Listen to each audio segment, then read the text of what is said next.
It started with a joke I wasn't supposed to remember. But I still do. Now I see you're all grown up, she said, standing on my porch with a half smile and a bottle of red wine. It was my birthday, and my neighbor Clara had just turned an ordinary evening into something I couldn't forget. I laughed, trying to play along, and replied, "So, where's my gift?" She tilted her head, studying me for a moment. "Maybe I already gave it," she said quietly, her eyes glinting in the porch light. I didn't know then that this moment would change everything. My name's Alex Reed. I'm 22. And until that morning I was just another passenger, and I was just a 22-year-old kid trying to make rent. I was finishing college, majoring in business, though my grades were hanging by a thread. My old Honda Civic had seen better days, but it got me through early deliveries and late-night rides. I wasn't proud, but it kept me moving. After my breakup 6 months earlier, I'd been living on autopilot. Eat, drive, sleep, repeat. Then that ride happened. It was pouring outside, the kind of rain that makes the whole city look like it's behind glass. I'd been parked near the corner of 5th and Main when the app buzzed. "Pick up Sophia L." She stepped in like someone who didn't have time for small talk. Perfect posture, navy suit, a glint of silver at her neck, the kind of woman you notice even if you don't mean to. The ride was quiet at first, just the hum of the tires and the sound of rain. But when the light turned red near the Bank District, she finally spoke. "You know this city well." Her voice had that calm, composed tone of someone used to being obeyed. I nodded. "Pretty well." "Yeah." "You need a shortcut." "No," she said, "just making sure you don't get lost. I can't afford delays." She checked her watch, sighed, and leaned back. For a second, I saw something in her face. A crack in that perfect control. Not anger, but worry. When we reached the bank, she reached for her bag and froze. "My phone," she murmured. "It's dead." She looked at me frustrated, like it was somehow my fault. "Can you tell what time it is?" 10:45, I said. "You've got 15 minutes before 11. "Perfect. That gives me time to fix one more disaster." She opened the door, then hesitated. "You wouldn't happen to know the back entrance to Union Bank, would you? There's a media van blocking the main one." I did. I delivered food there before. "Yeah." "Around the corner through the service lane." "Show me." I thought she meant directions, but she was already stepping out, heels hitting the wet pavement. So I followed her. We ran through the rain and I pointed to the side door. She looked at me, breath visible in the cold air, and said, "You're surprisingly useful for someone who drives for tips." I laughed, unsure if it was a compliment. "Guess that's something." She smiled just barely, and then before walking off, leaned closer. The rain was falling between us, quiet, heavy. "Do you have a girlfriend?" she whispered. I froze. No one had asked me that in months. "No," I said. She nodded once like she already expected that answer, then disappeared behind the glass doors of the bank. I stood there for a while, soaked, staring at the reflection she left behind. I didn't know her name yet, but I knew I wouldn't forget her face. Later that night, I found a sleek black business card in my cup holder. Sophia Lane, CEO, Lane Sun Financial Group.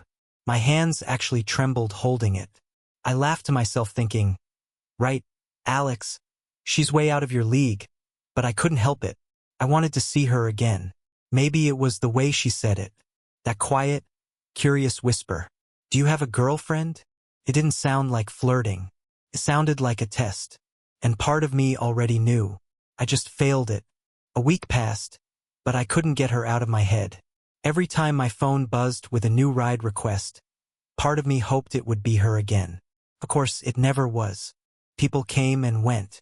Businessmen, students, tired mothers, but no one like her. Then, on a Wednesday afternoon, while I was waiting for a pickup at a coffee shop, my phone rang. The number was unfamiliar. "Is this Alex?" The voice on the other end was calm, certain, a tone I'd already memorized. Yes. "Who's this?" "Sophia Lane," she said. "We met last week. You drove me to the bank." My pulse jumped.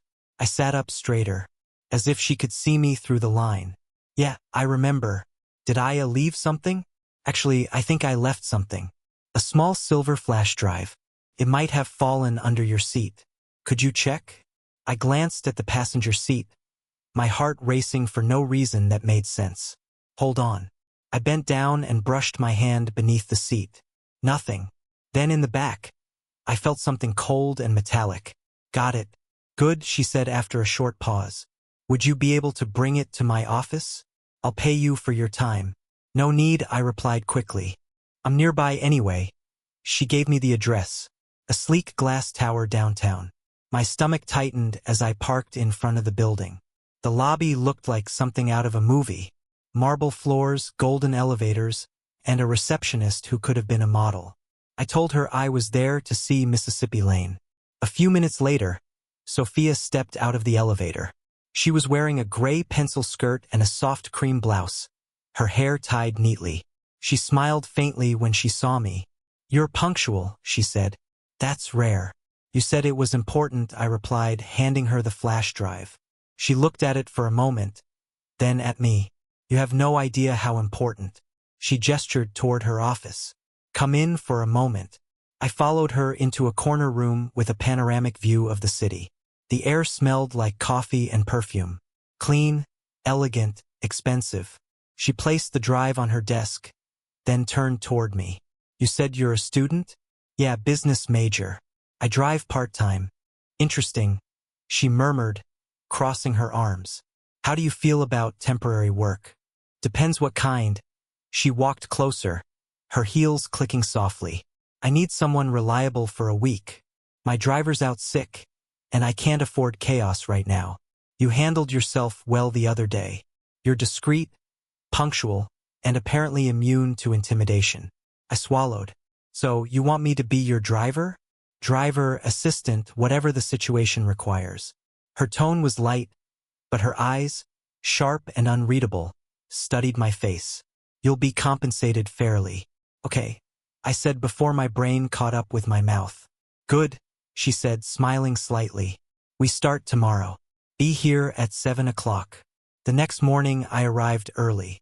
She was already waiting outside, coffee in hand, wearing sunglasses and a look that could command a room. We barely talked as I drove her to meetings. She was all business until her phone buzzed. Cancel the lunch, she told someone sharply. Then she looked at me inside. You ever feel like the whole world expects you to be perfect sometimes? I said, but I'm not very good at pretending. She glanced at me over her glasses. Neither am I. For a moment, the distance between us disappeared.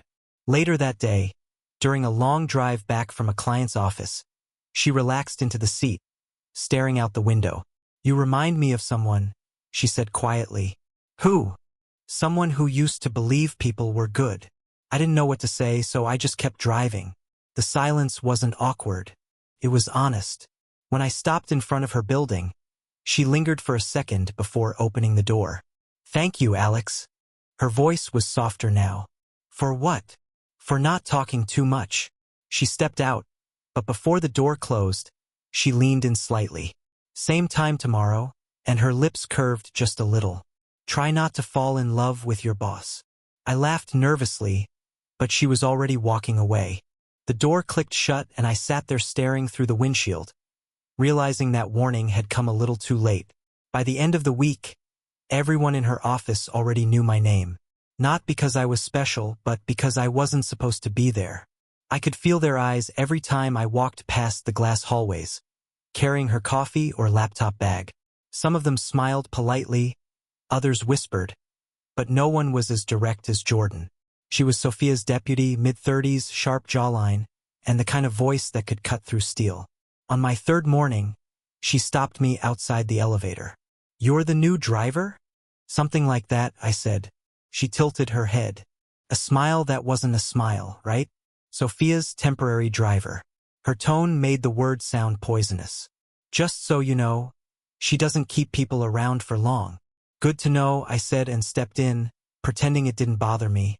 But it did. That day was long. Sophia had back-to-back meetings, and I mostly waited in the car, reading or scrolling through my phone. Around 5, she texted. Drive me home. Rough day. Her apartment was on the top floor of a glass tower overlooking the bay. When I parked, she didn't move right away. She just sat there staring out at the skyline. You ever feel like everyone's waiting for you to fail? She asked suddenly. I turned toward her. Not everyone, I said. Just the ones who wish they were you, she smiled faintly. Careful, Alex. Flattery from an employee can be dangerous. That wasn't flattery, I said. It was an observation. She exhaled, the tension in her shoulders softening. You really don't know how to play the game, do you? Not really, I said. Games make me tired. She laughed quietly. It was the first real laugh I'd heard from her. When she finally opened the door, she hesitated. Come up for a second. I need you to carry something. I followed her to her apartment. Modern minimalist, full of books and soft lighting. She handed me a box of files. Set it on the table. I did. But when I turned, she was standing by the window, arms folded. People are talking, she said. About us. Us? I asked. There is no us exactly, she replied. But they see a young man driving his boss everywhere and assume the worst. And what do you assume? I asked before I could stop myself. She met my eyes, silent for a moment. I assume I should probably keep my distance. I nodded slowly. If that's what you want. She walked closer, her expression unreadable. What I want, she said, doesn't matter. What smart does. I could feel the space between us shrinking, charged and fragile. But before either of us could say another word, her phone rang. She turned away, answering sharply. The moment was gone. When she hung up, her tone was different. Cold again. You should go. It's late. The next morning, things were tense. She barely spoke during the drive. At lunch, Jordan stopped by the car with a fake smile. You know, she said, leaning in the window. Sophia used to be married. He left when she started this company. She doesn't take well to attachments. Thanks for the advice, I said. I didn't ask for it. You should have, Jordan replied, stepping back. She's not who you think. That night, I drove Sophia home again. Neither of us said much. When we reached her building, she turned to me. I'm sorry if I've been distant. There's pressure you can't imagine. You don't owe me an apology, I said. You're my boss. Maybe that's the problem, she murmured. She looked down at her hands, then back at me. Alex, I can't afford rumors. I can't afford you. The words hit harder than I expected. If that's how you feel, I'll leave, I said quietly. She reached out then, as if to stop me. Her hand brushed my arm. Don't, she whispered. Not yet. There was something raw in her eyes. Fear, maybe, or longing. I didn't know which. Then tell me what you want, I said. She hesitated, searching my face like the answer was hidden there. Then softly, I don't know anymore. The air between us felt electric outside. The city lights reflected off the wet streets. The rain starting to fall again. She looked toward the window, then back at me. You should go before I make another mistake. I stepped out, the rain hitting my shoulders. But before I could close the door, she called my name. I turned. She stood there framed in the dim glow of the dashboard. Alex, thank you for not giving up when it's easier to run. Her voice trembled slightly, and for the first time, she looked less like a CEO and more like a woman trying to remember how to trust. I nodded, closed the door, and walked into the rain, wondering if I just stepped into something neither of us was ready for. The next few days felt like walking on thin ice. Sophia avoided eye contact during meetings, kept conversations strictly professional, and pretended nothing had ever happened between us. I tried to act the same, but I couldn't. Every time she stepped into the car, every time her perfume lingered in the air, something inside me tightened. I knew she was pulling away, and I knew why. One evening, after a long meeting, she asked me to wait in the car. The rain had started again, steady and cold. When she finally came out, she wasn't alone. A man in an expensive suit followed beside her. Tall, confident, older, late 40s maybe. He rested his hand on her back as they spoke. She didn't stop him. My chest burned with something I didn't want to name. When she got into the car, I couldn't stay silent. Friend of yours? I asked. She looked out the window. Business partner looked like more than business. Her head snapped toward me. Careful, Alex. You're crossing a line. We drove in silence until she sighed. His name is Victor Lang. He's an investor. Without him, this company wouldn't exist. And with him, I asked quietly. With him, it might not survive either. There was a bitterness in her tone I'd never heard before. Later that night, when we reached her building, she didn't move. The street lights painted her face in soft gold. He's threatened to pull funding, she said. She stopped. Unless you what? I asked. Forget it. She shook her head. It's complicated, but I didn't forget it. The next day, rumors exploded. Jordan was the first to spread them. Loud whispers in the hallway. The CEO's new toy. I could feel the stares, the smirks. By noon, even the janitor probably knew. I wanted to leave, but Sophia didn't say a word. She just pretended it wasn't happening. That silence hurt more than any gossip could. That evening, she finally called me into her office. The blinds were drawn, the city fading behind her in pale blue dusk. You've done your job well, she said softly. But I think it's best if we end this arrangement. My stomach dropped. Because of him? Because of everything. She turned away, her voice breaking slightly. You deserve better than this, and I can't protect you anymore. I stood there, searching her face for something. Anything that said this wasn't real. Sophia, if you're doing this for me, don't, she interrupted. Please don't make this harder. For a long moment, neither of us moved. Then I said, okay. I left the keys on her desk and walked out. The next few days blurred together. I went back to doing deliveries, driving strangers who never asked my name. The city felt emptier somehow. Every intersection reminded me of her. Her perfume, her voice, her laugh that only appeared when she forgot who she was supposed to be. I told myself I'd get over it. I lied. One night, while scrolling through the news, her face appeared on screen. Sophia Lane to announce merger with Greystone Capital. She was standing next to him, Lang, the man from that night.